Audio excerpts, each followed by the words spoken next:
So yeah, let's continue.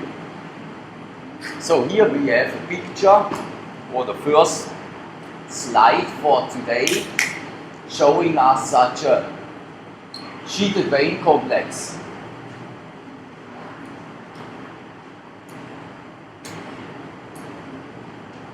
I told you a lot of times before that close to the intrusion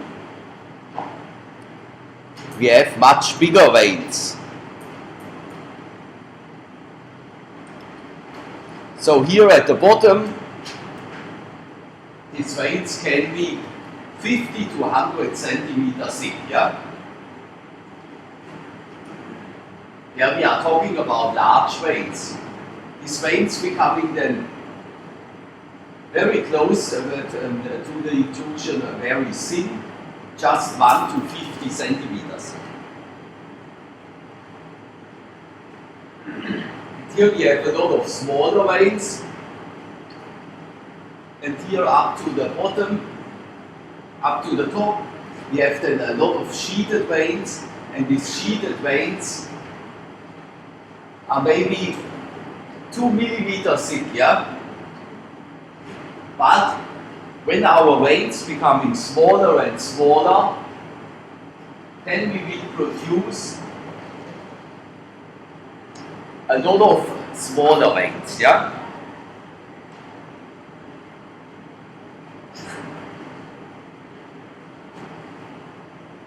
And then this is here actually the area where they are mining, yeah?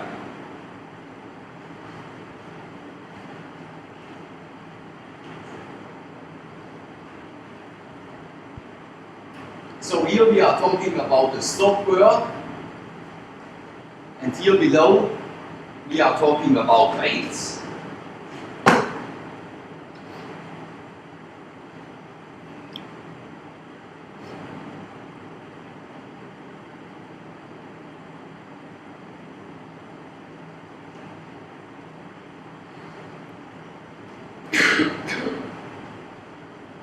So here we have the next slide, and here we can see a granitic intrusion. Here we have our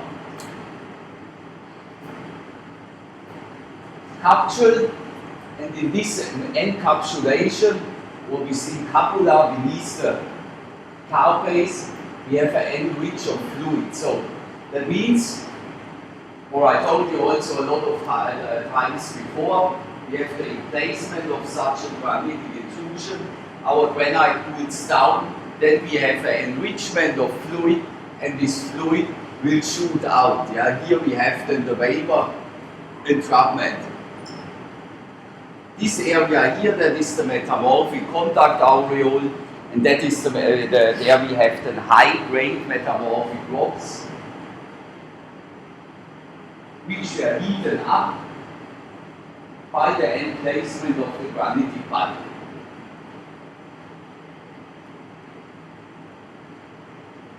Our ores in this case we will find them here in this area, yeah? Because you can only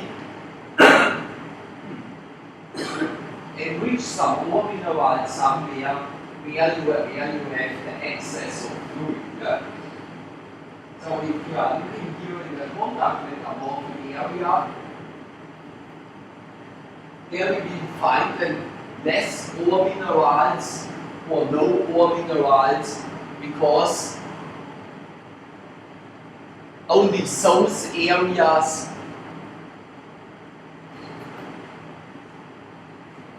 can host ore minerals where fluid has access to.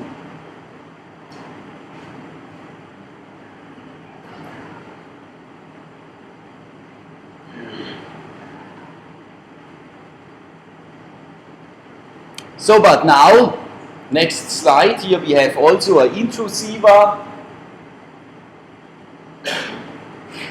Here we have our contact aureole. And if we are going just to our last slide, we have here the vapor entrapment, yeah? if the water pressure becomes then big enough, or vapor, yeah, because we are talking here not about longer about water, we have a vapor, and that is in hypercritical condition, and then we have the sudden loss of vapor in our Carapaco, yeah, that is this one. That is just a slide E in connection with the former slide. So, and then you have the sudden loss of fluid, and this is then shoot out into the country rock. And of course, more close to our Carapaco here, more close to our Carapaco, that is this area where the fluid has been enriched. There you will have bigger veins, and they are becoming then very fast smaller.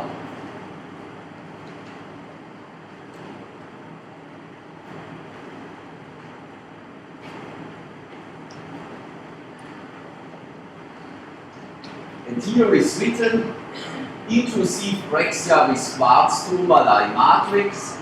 And here the next one, we have a pervasive quartz tourmaline matrix alteration. These then are our gangue minerals. Yeah, you remember from Wednesday, I told you about gangue minerals and ore minerals, and also the alteration zone.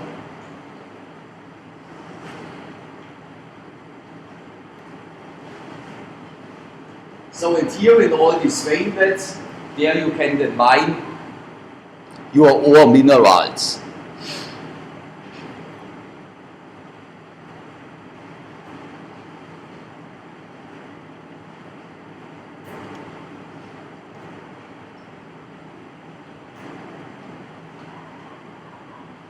So here I have a table with different pegmatite deposits. And you know these pegmatites, and these are these again.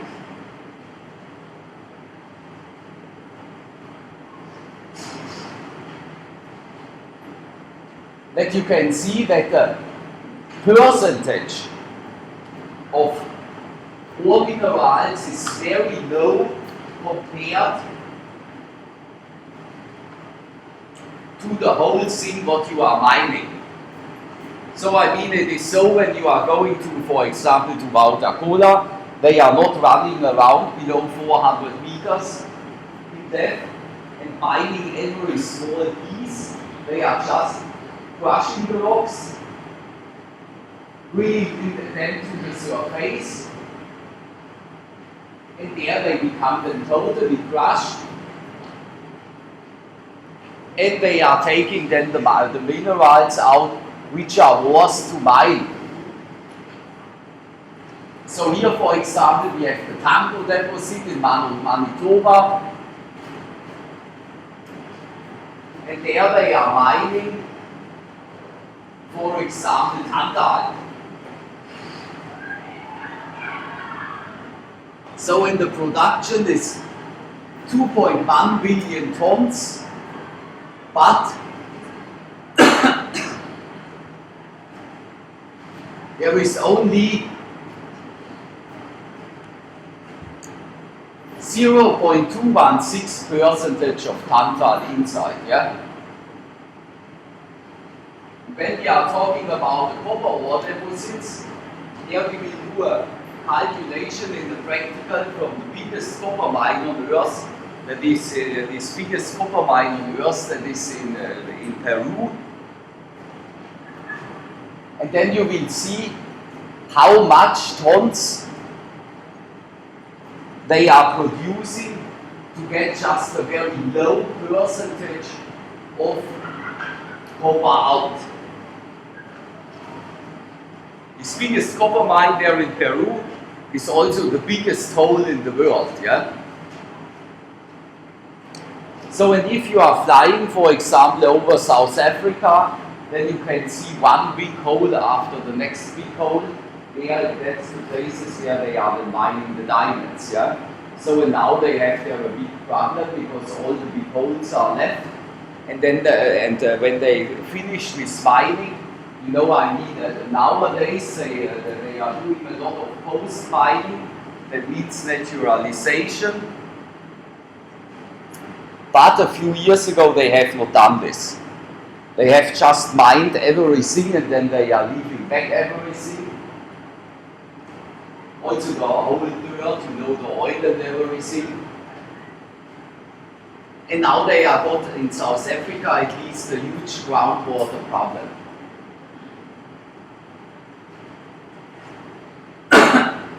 So what they are mining, there are also lithium. There's a percentage what they are getting out is a little bit higher, 2.7%. Cesium, okay. There they have 23%, beryllium and rubidium. So then we have here in Quebec the Grisac-Lacon mine with a production of 90 million tons.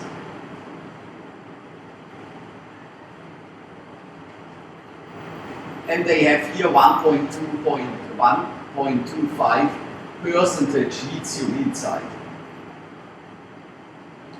So most of these mines which they have written down here, they are lithium mines. But you can see that the production at the end is not that high. Yeah? So when you as a miner, then you are trying to get as much as possible of ore minerals out by mining as less as possible from the surrounding rock units, because it is a huge damage or natural damage.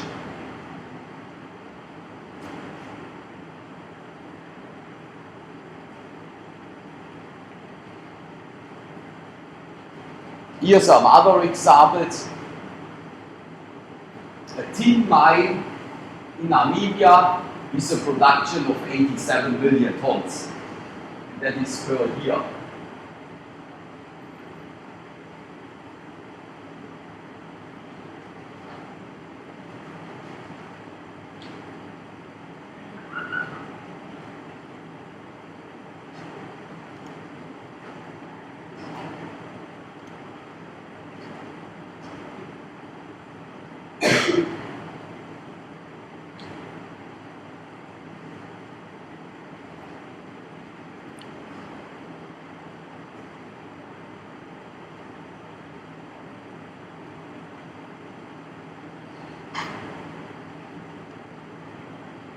Some other pictures where you can find and your pegmatites or the ore-bearing pegmatites. Usually you are finding them around the intrusion. It depends always where the fluid is going. So, but you can also find them very close or at the rim of the intrusion, or you can find them inside the intrusion. So how do you think you can form these pegmatites inside the intrusion?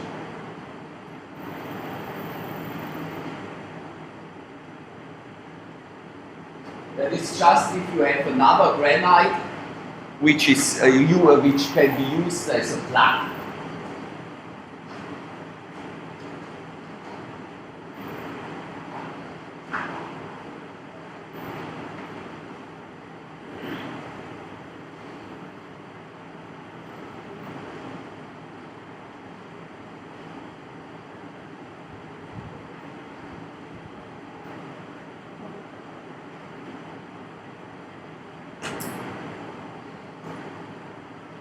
So and that looks like photo.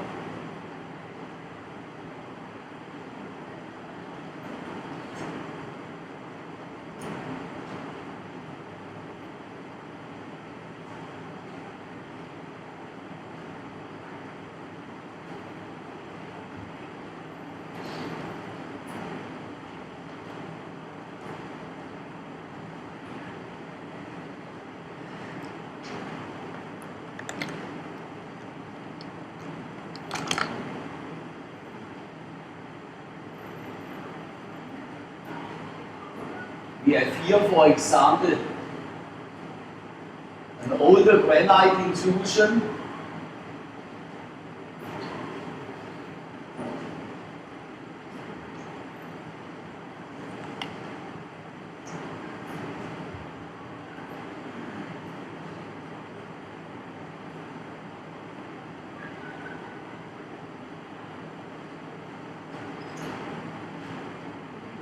That is intrusion 2.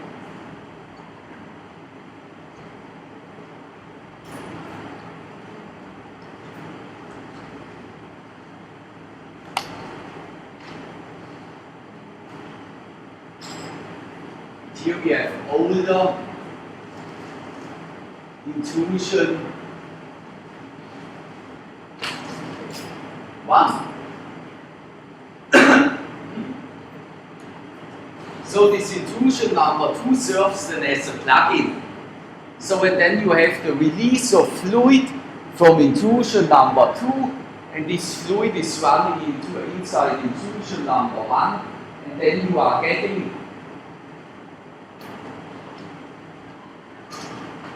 here this of pegmatites in intrusion number 1.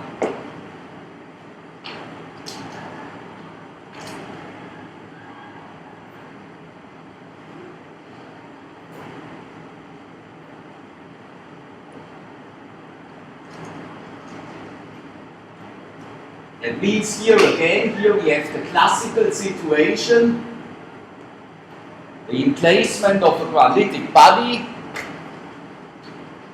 Here is a biotite granite, yeah. Then we have here a 2 micro-leucogranite, and here we have a coarse-grained muscovite leucogranite. Yeah. These are just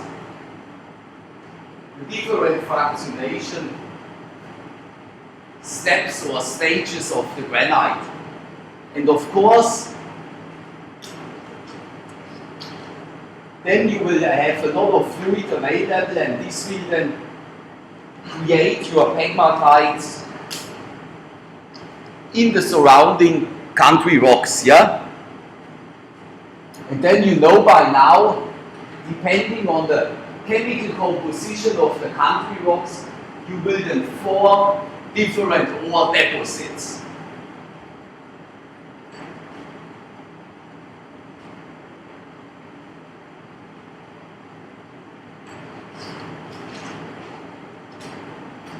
So here we have the situation that is that your granite or your pegmatites are formed here at the rim of the granite, and here we have a doming effect.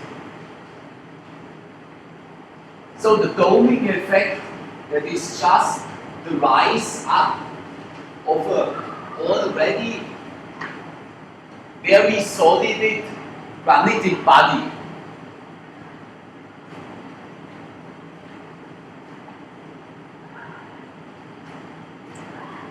The reason why you have here this formation of the pegmatites here at the rim, that is to have a very solidified crustal unit,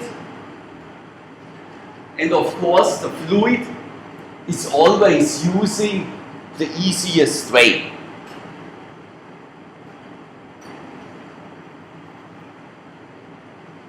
So that means that we have here a more brittle rock unit where the fluid has access to.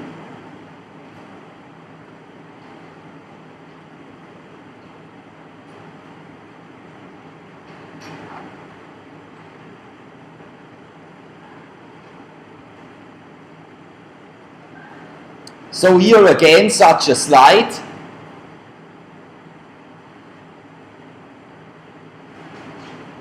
Here we have our granite, and here we have different zones. Because our melt is also fractionating. And it changes the composition with the temperature. So, and I showed you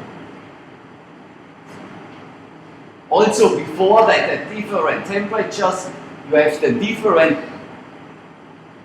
hydrothermal stages, and in these different stages, you can then enrich different minerals. Yes, we have done this a lot of times. Yeah.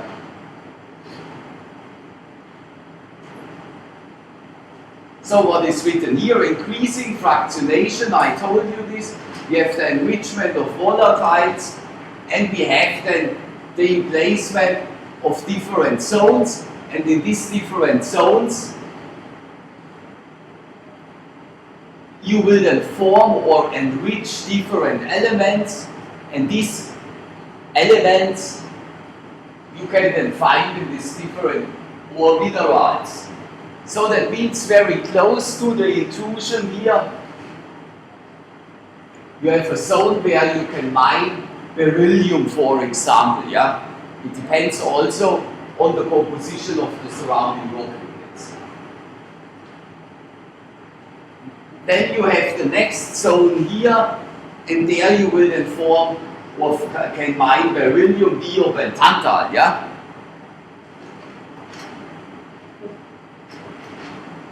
If you are going a little bit more outside of the pegmatite zone, then you will form here also lithium, beryllium, tantal, and niob. That means if you are working for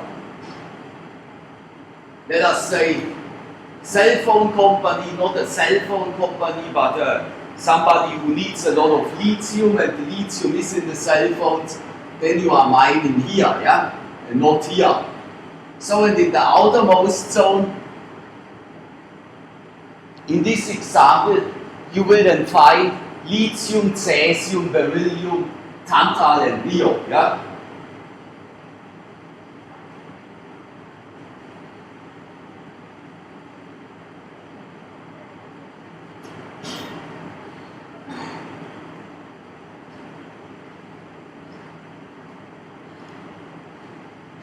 Now we are done with chapter 1.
Now we are continuing here with chapter number 2.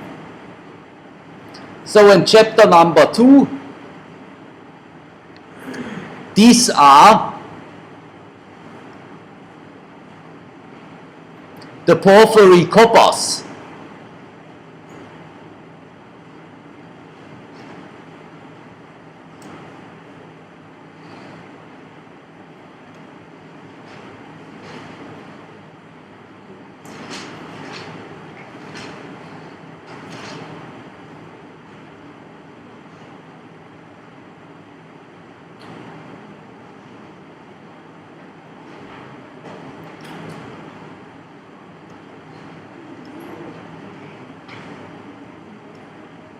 So for the porphyry coppers, I have then also an outline which I will then upload on Moodle.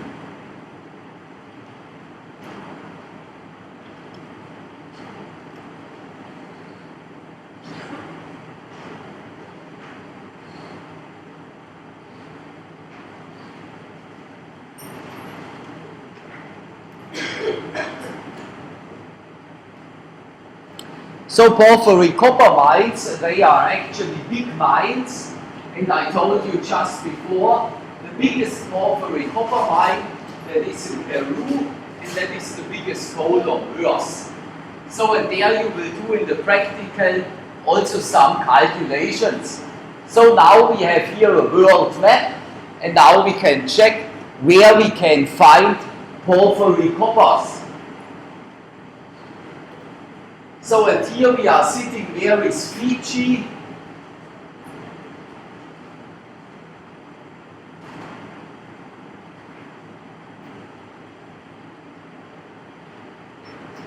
Here somewhere, this looks like Fiji. Or is it maybe this one here? This one. Yes. Here is Fiji level, here is Vanuatu level. So, and if you are looking at this world map, then you can see here different spots. So in these different spots, these are the different ore deposits. So, and if you are looking, for example, here, then to which geotectonic setting these porphyry copper deposits are belonging.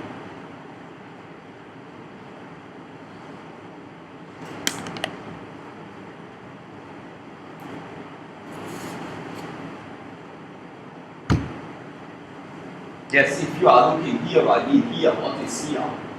That is South America, and what happens here?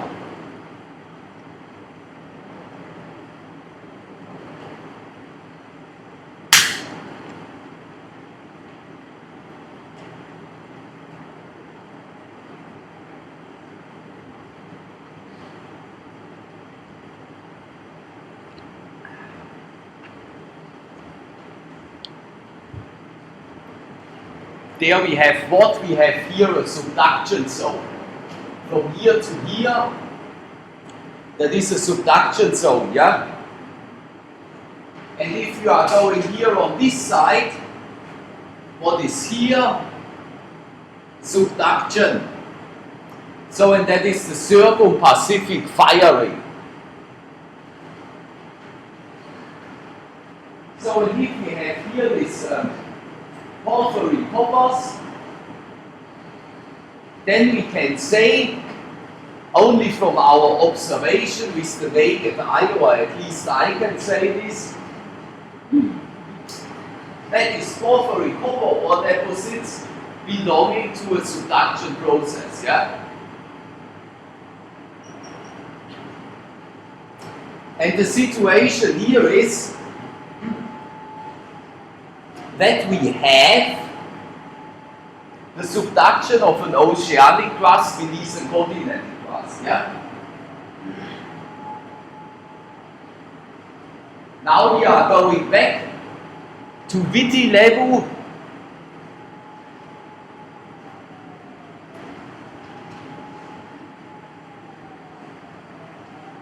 Yes, that is not an island, that is the field of the copper occurrence. Yeah? And here we have the Viti level and Vanuatu level, not here. So, and here we have the situation, we have also a subduction zone, yeah? But not beneath a continental crust, it is beneath another oceanic crust. But in here in Vanuatu level and in Viti level, no, here in Viti level and in Vanuatu level, you can find copper. So, but I told you a few hours ago, yeah, I don't know exactly when, but a few hours ago, that they have, they were looking for gold, yeah, for copper, here in Namibia, but they took a lot of drill holes. You saw all these drill holes, yeah, these drill cores, not the holes. 250 drill cores. In every drill core is about 650 meters to figure out that it is not worth to mine. But anyway, if they would produce such a big hole as at the biggest copper mine in the world here, then maybe half of Viti would become, maybe not a half, but a huge part. So, but anyway, they could not find, they have copper there and they have copper-bearing minerals, but it is not worth to mine. At least it is nowadays not worth to mine, and that means maybe in 20 years, you know. The thing is, it is by now much cheaper to mine the copper there in the Andes. I'm saying that's just an example, because the concentration of copper in the rock is very high. Yeah? So, and the concentration of copper here in the rocks is very low. So, but if they have mined in all the other places, then they will come maybe here to get the residual copper. Yeah? That is what humans are doing.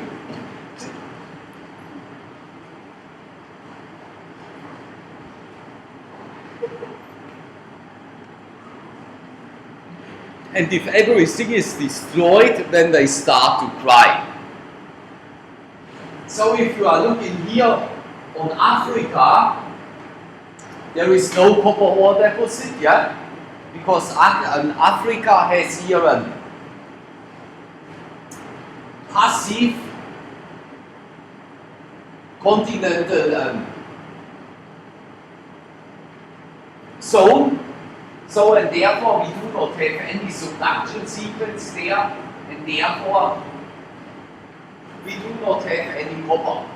So, and that is now the thing, that is the first thing. If you are looking for copper and minerals related to copper, yeah, then you are looking at somewhere where you have a subduction zone, yeah. That is the first thing.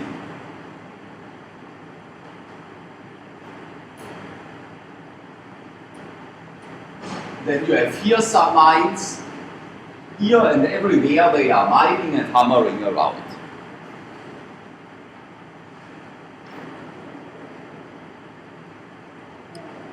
So, and then you have here, we have here also a zone, and these are just Paleozoic provinces.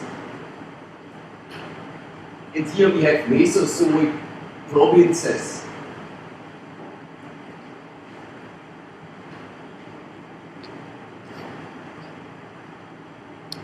So, and here then also a funny table, then that you get an overview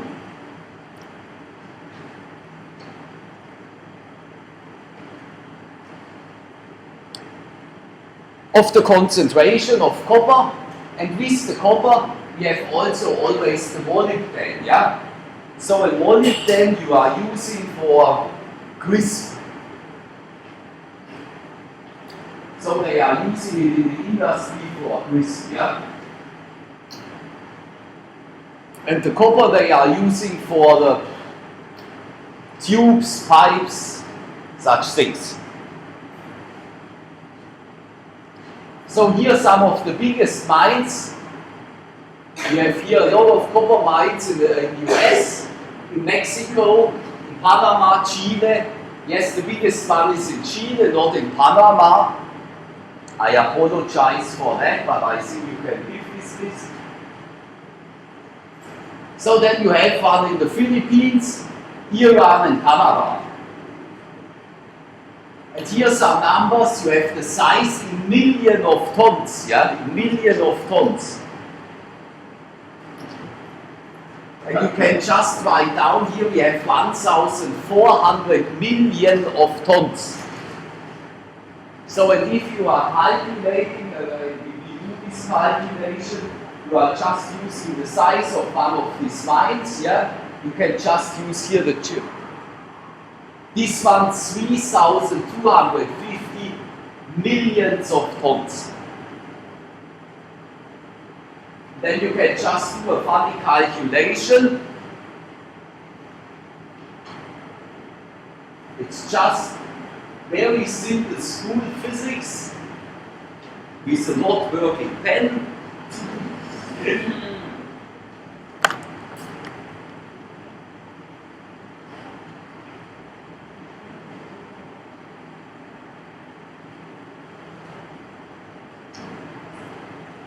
That's the Greek letter rho divided by m through v, that is the mass, and that's the volume, that is the density. So, and if you are using then this number, let us say 1,400 millions of tons, and you are using the density from a granite has a density of 2.8, something like this, then you can calculate the volume, and that's a huge volume. And then you get the impression of the size of the hole what they are producing, yes? Because these copper mines, they are usually open pit. So that I will show you then the pictures, or maybe next week we make a picture show, yeah? You know, these photographs, yeah? And they are producing these big holes, and then they are driving with these big trucks, you know, these trucks are of the size of this room here, yeah? They are driving down, and then they are blasting, and then they are putting it on the truck with big diggers, and then they are crushing everything, yeah? So, and if you are flying one time over South Africa, maybe you can make an excursion to South Africa, if somebody is paying for it, then you can see, I mean, in South Africa they do not have the copper mines, but they have the diamond mines, and there they are producing also these huge holes. So, and if you are producing these huge holes, then you have always next to the huge hole a huge dump site. Yeah? Because there they are putting the crushed rocks. So, and if you are looking here for the rate, then from this 1,400 millions of tons, you have a percentage of copper here in this mine here in the Big Canyon of 0.1%, of 0.71%. So that means there's less than 1% of copper inside. Yeah? There is nothing. So, and therefore it is very important nowadays, while people are mining, they should just concentrate of the ore mineral, yeah, and not always blasting around, yeah. So, and therefore we are doing here in class all these calculations, because you can, as a geologist, you can then calculate where you have actually your copper-bearing minerals or some other ore minerals, and then you can mine very concentrated, yeah, that is very important for the environment, yeah. So, but it is just a common thing, maybe since 20 years. So, but most of this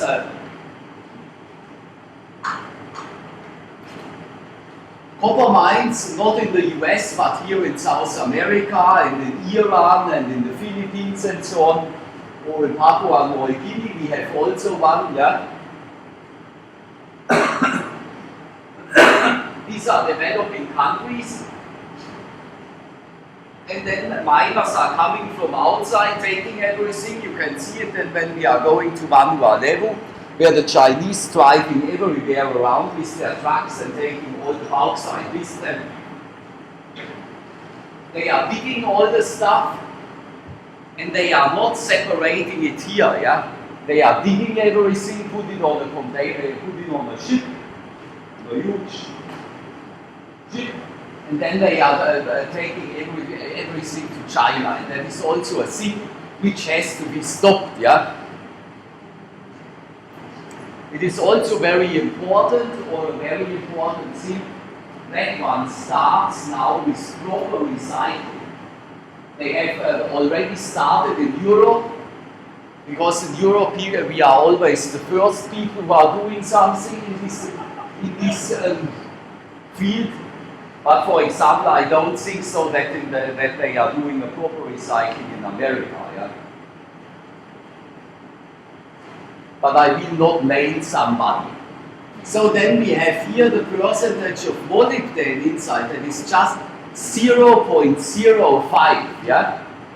So that you get, and then you can just do it also these calculations for yourself.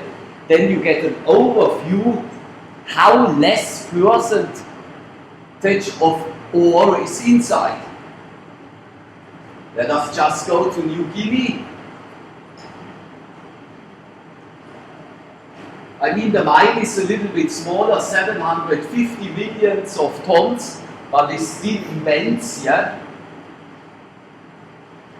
And there they have then a percentage of 0.57 copper inside. So, and also with the copper ore deposits, there are the gold ore deposits, yeah? And there is even less inside.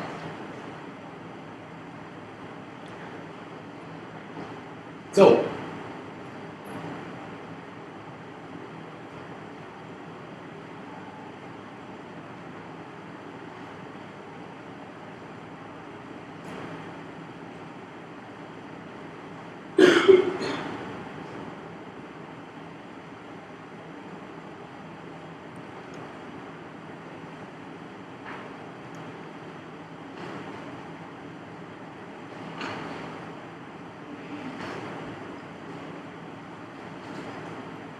so now we have this triangle I have drawn, yeah? And this triangle is a composition triangle of copper, molybdenum, gold.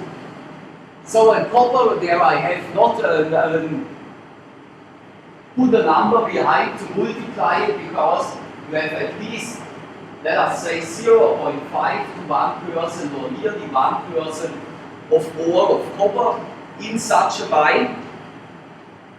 But you saw in the table before that the concentration of molybdenum is much lower. So and then I multiplied it by 10, that I have something to plot in my diagram. Yeah? So, but for the gold, I have put a factor of 10,000. So because then you have that you get an idea, it's nearly nothing actually what is inside, yeah? Because if I would not have these factors, then the triangle would just be empty, yeah? So and then we have here 3 fields, and these 3 fields marks then the different the different occurrences of the porphyry ore deposits. So here, for example, in this field, we have porphyry ore deposits in Mexico, in the Andes. Yes, this is this field, and this porphyry copper ore deposits in the Andes. And in Mexico, they are related to continental rims. Yeah, I have written here continental render because I'm a German. So, but it is continental rims. So, and that means we have here the subduction of an oceanic crust beneath the continental crust, and there we have then ore deposits which are rich in copper, having a little bit molybdenum, but nearly no gold, yeah?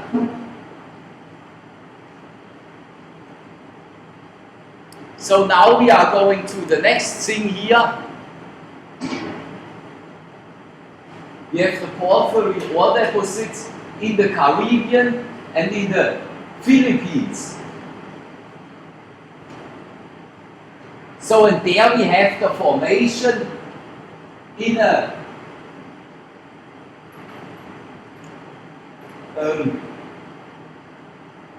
the formation of an oceanic crust where it becomes subducted beneath another oceanic crust. So, and then we have here this field, and there we have relative relative gold-rich ore deposits, and now we are here in the South Pacific.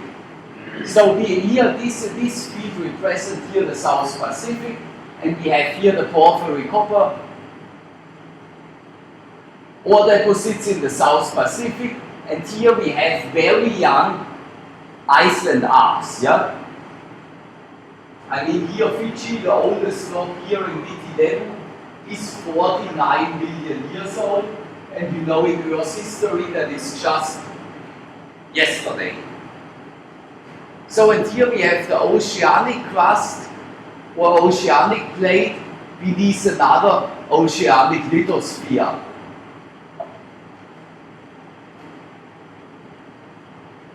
So, and if we are going to the Dakota mine, there we have a gold ore deposit, yeah? And they have also a little bit copper, and in Dakota they have also telluride, yeah?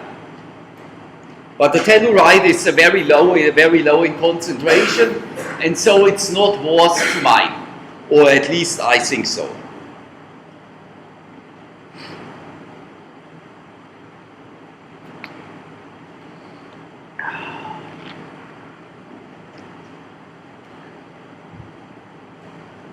So, and if you are looking here, if you are now, we are flying not over South Africa, we are flying over Vietnam. So therefore, you have to be very quick by watching out, while you are watching out of the window, that you can see the whole island, yeah, because or you are using a very slow aircraft. So, and then you can see everywhere these hills, yeah. And if you remember our ES301 field trip, there I showed you also everywhere this volcanic necks. Yeah? So that means here the whole thing that is related to volcanoes and this, for example, the Dakota mine or Cola mine, I don't know. There the ore is in a depth of about 400 meters.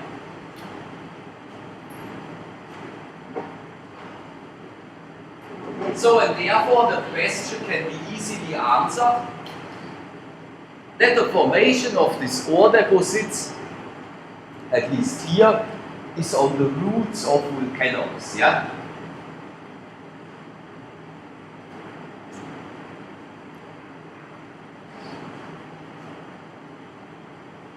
So here we have then, yes, the distribution here. This field here, that is the island arc porphyries, that is this field here. So, and here we have the continental margin porphyries, yeah? So,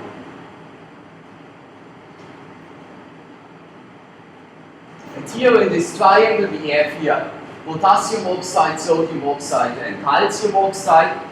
And then you can see that the porphyries at the continental margin are more rich in potassium. And why do you see this?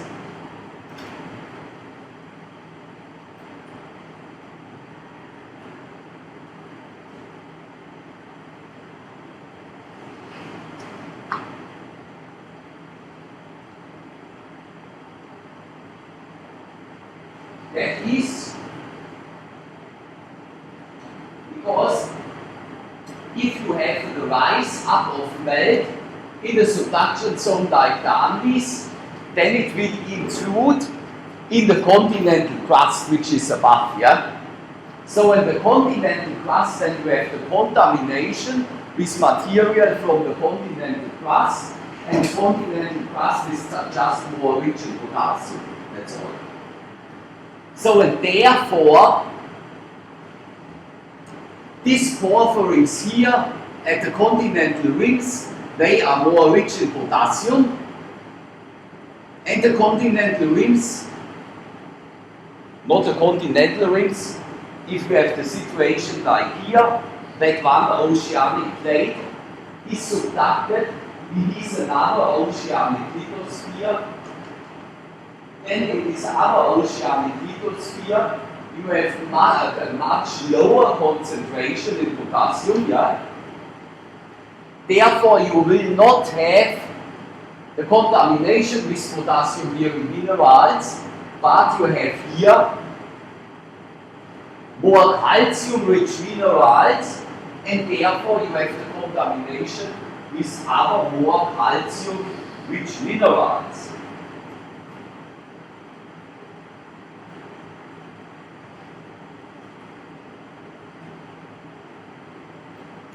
Here I made another diagram, just potassium but plus sodium, plotted against silicium oxide. Then we have here the field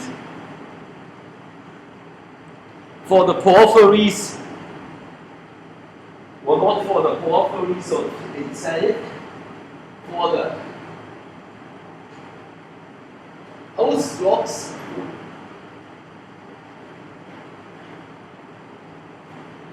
At the continental rifts, and here those for the oceanic situation.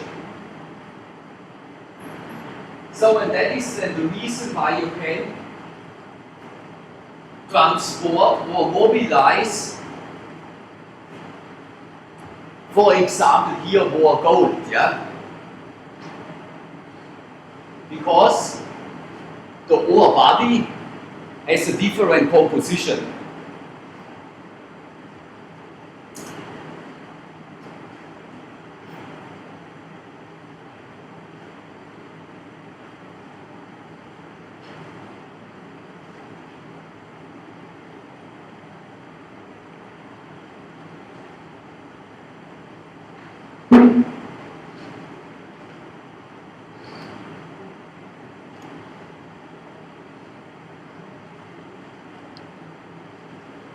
So here, for example, we have such a porphyry copper, or a sketch of a porphyry copper.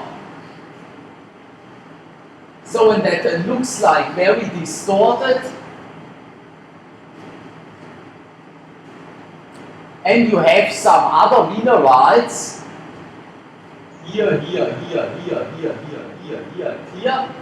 in a very fine-grained ground mass.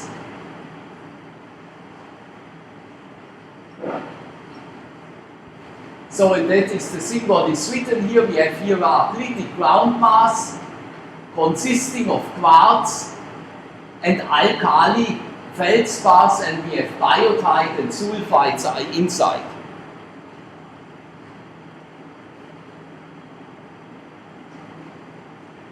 Then here, for example, we have such an alkali zinc consisting of sodium feldspar and sulfides, and we have biotite and anhydrite.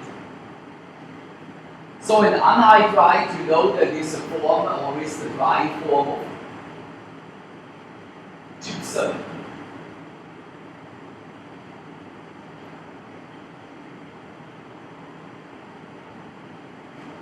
So, and here we have some phenocrysts inside, and that is an andesine, and an andesine that is a plagioclase. So, and here we have a so-called quartz A. Then we have here, what we have here, we are going here and there.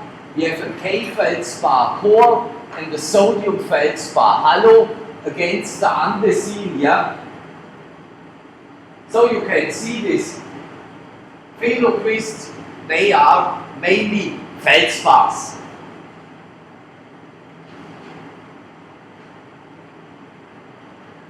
So, and here you have then also a quartz vein inside.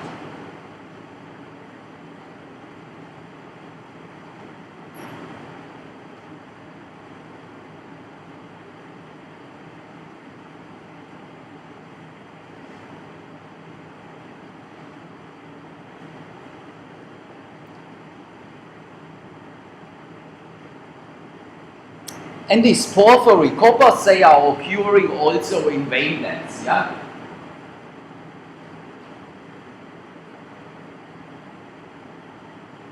So, and here we have now the next thing here. That is the diagram. Here on this side we have the length or diameter in kilometer.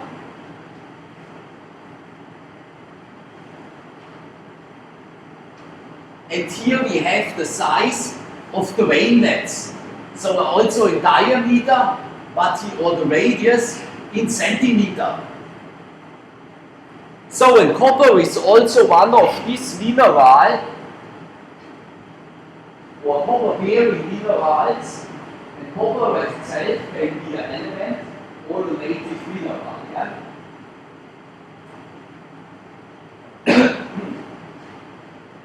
Occurs always in these different wavelets, and these different wavelets are formed during different hydrothermal stages. So, and here we have a quartz sulfide wavelets, intermediate temperatures ranging between 320 and 250 degrees Celsius. If you are watching or checking your documents from last week or from Wednesday, I can't remember, then you know here we are sitting in the mesothermal stage. Yeah? So here this line is also very important. That is the edge of the porphyry Pluto. It's just at the rim. Yeah? So and that the Pluto itself is then 4 kilometer in length, yeah, 4 kilometer, and that here is the edge, and that is roughly after 2 kilometers. Sorry, that was wrong. That is the edge, and that is the wavelets including outside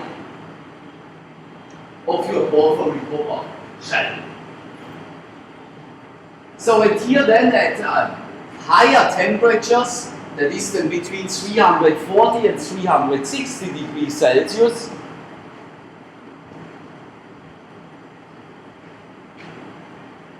these are earlier, and here we have wavelets consisting of quartz and K-feldspar.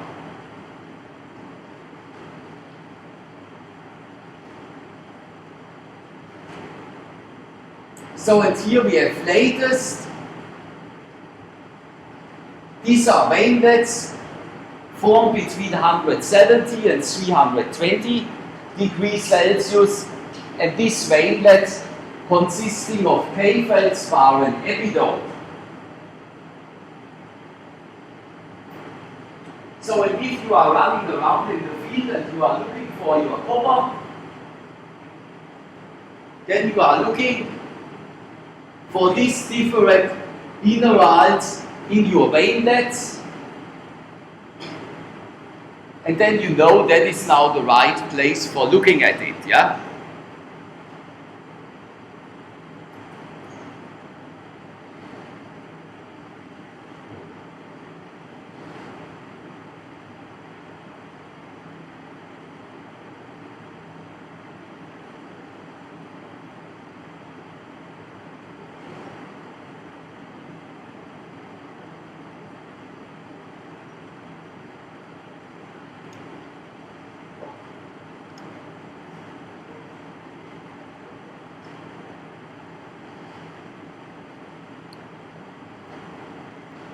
So in these copper ore deposits are mainly formed in such hollows.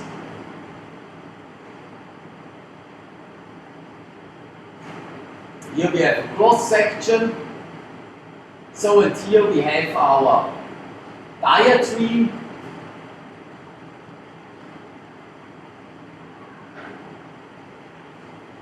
So and here we have our pre-porphyry intrusion, the post-porphyry intrusion, and here the surrounding country rocks. So and that is now the scene where they have made a cross-section from above. So in this zone here in black, That is the ore zone, yeah?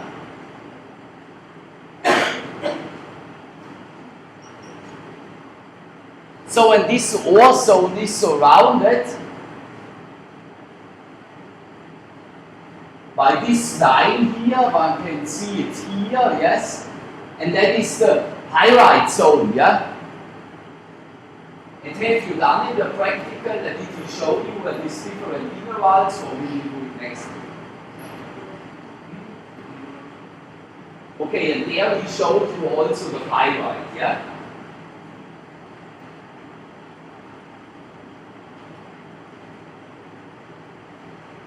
So, and that is this pyrite zone. And that is also a very important indicator or indicating mineral for overall deposits. So, and then we have the next stroked line around. And that is the biotite Hornfels zone. So in the Hornfels, you know that is a contact metamorphic rock, yeah?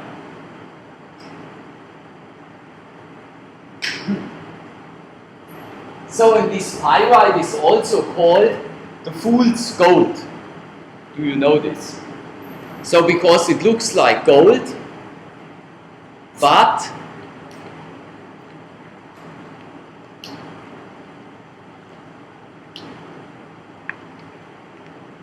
it is not gold.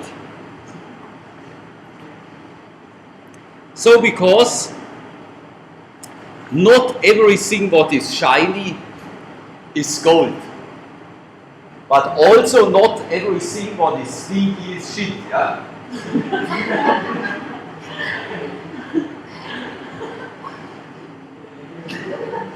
So if you are now going to some of these jewelries, yeah, and like to buy some gold,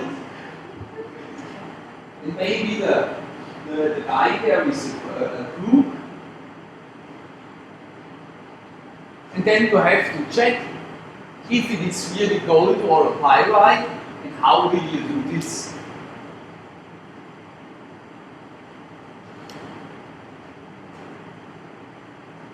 First, gold is very soft, yeah? Pyrite is more hard. And pyrite has a higher density.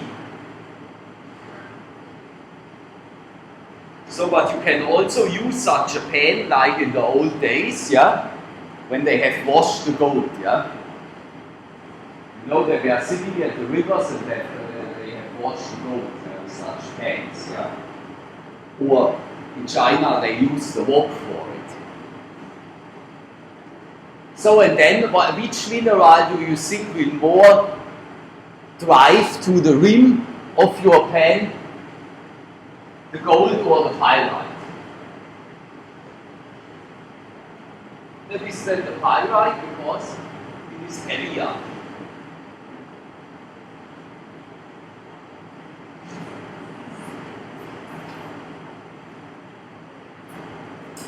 So, and here we have just this whole thing from the bird's view or bird's eye.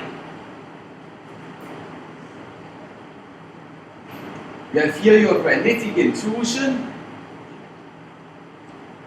then you have your ore zone, then you have your pyrite zone, and here you have the zone of your biotite Hornfels.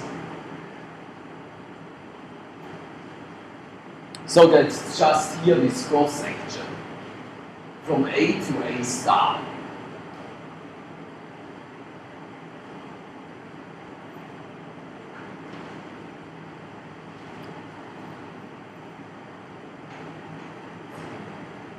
Here we have then another nice picture showing us also a cross section. We have here the earlier porphyry dikes. Then we have here the later porphyry dikes.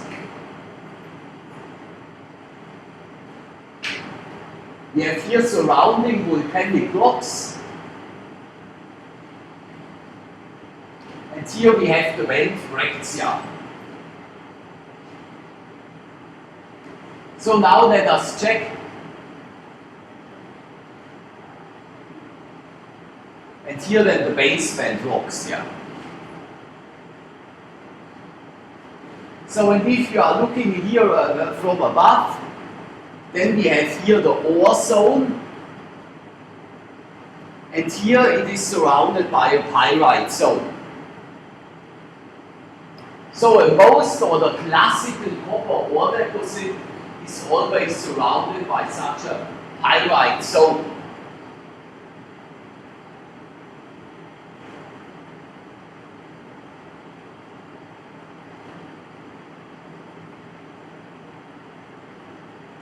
So in this the ore area is then always close to the later porphyry dikes. So and why do you think it is related to the later porphyry dikes?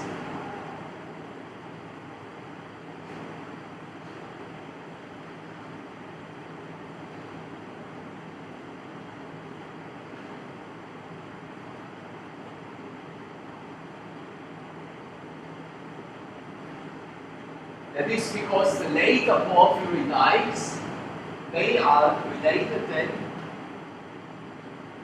to our hydrothermal stages, and they are very rich in fluid, and then we can form there or in place there our copper.